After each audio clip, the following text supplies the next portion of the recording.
Hello everyone, welcome to my second video in which I am going to discuss ductile versus brittle material.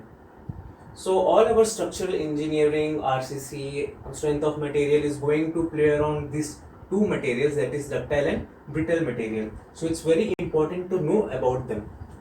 Now some basic definitions which all of might have knew it before in our school life is that ductile material is something which gives large deformation, but we are not aware that before getting failure. So I would like to say that a ductile material is something which gives large deformation before getting fail. Suppose this is a steel reinforcement and a load is applied, and suppose it reaches its maximum strength. So until reaching its maximum strength, it will elongate this much, it will give a produce strain this much, that the users will identify that okay, my RCC or my steel is going to fail, so I need to have a maintenance or a repair work. While on the other hand, for brittle material, which I have written already, that it's something which doesn't elongate and it breaks into pieces, that is it gives sudden failure, kind of sudden failure.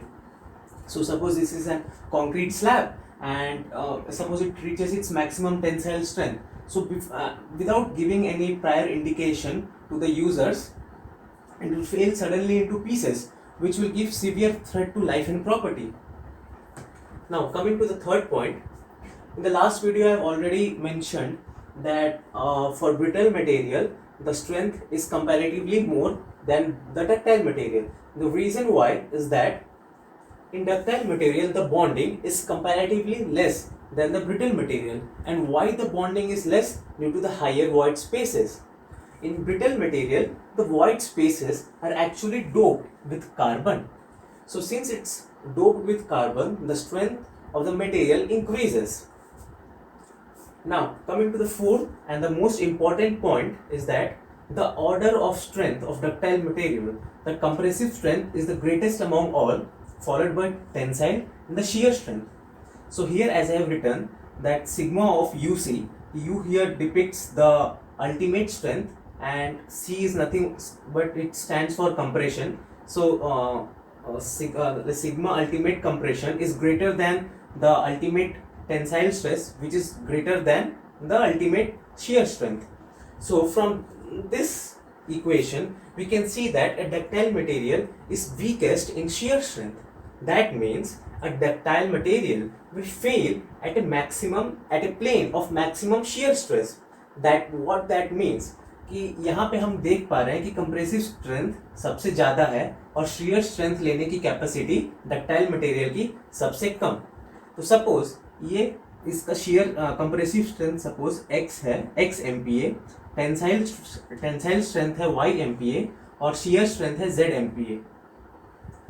अब जैसे ही उस ductile material पे load z MPa पहुंच जाएगा तो material fail कर जाएगा.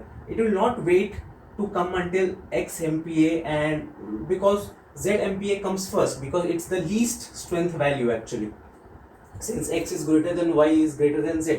So I have written here that a ductile material will fail at a plane of maximum shear stress. And a very fine example of ductile material is a mild steel Fe250. There are different kinds of steel reinforcements which you will be reading in reinforced cement concrete. The first example is mild steel. MS stands for mild steel, Fe is for iron, and 250 is nothing but the strength, that is 250 MPa. Now on the other hand, for brittle material there is some twist in the strength. For both of them the compressive strength stands the maximum, but the difference comes from the second and the third order. Here the shear strength is the second largest, and it's for brittle material it's weakest in tension. Now as we all know that concrete is a brittle material, and we are all aware that concrete is very weak in tension. It can't bear any kind of tension. So it actually justifies this statement, this relationship. So as we have discussed here, as here it is going to fail on a plane of maximum shear stress. Similarly for brittle material, the material will fail at a plane of maximum tensile stress. What do I mean by failing on a maximum shear plane or tension plane? Suppose this is a point of any body, there are various planes, numerous infinite number of planes which can be passed or created on this particular material. So let it be, suppose this is the tensile plane. So this material will fail once the stress concentration, that is the stress is higher in this plane.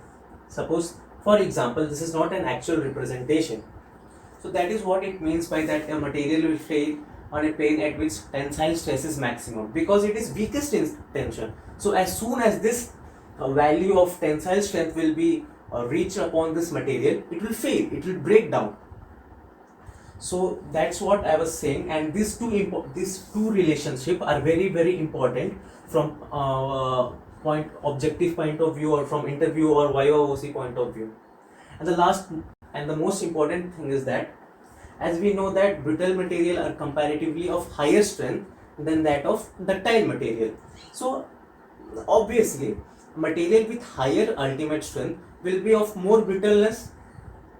So that's what is the last point. More the ultimate strength, more is the brittleness of that particular material. So that's all from this video. In the next video I'll be discussing about the different types of load application. And so thank you for watching my video. Goodbye.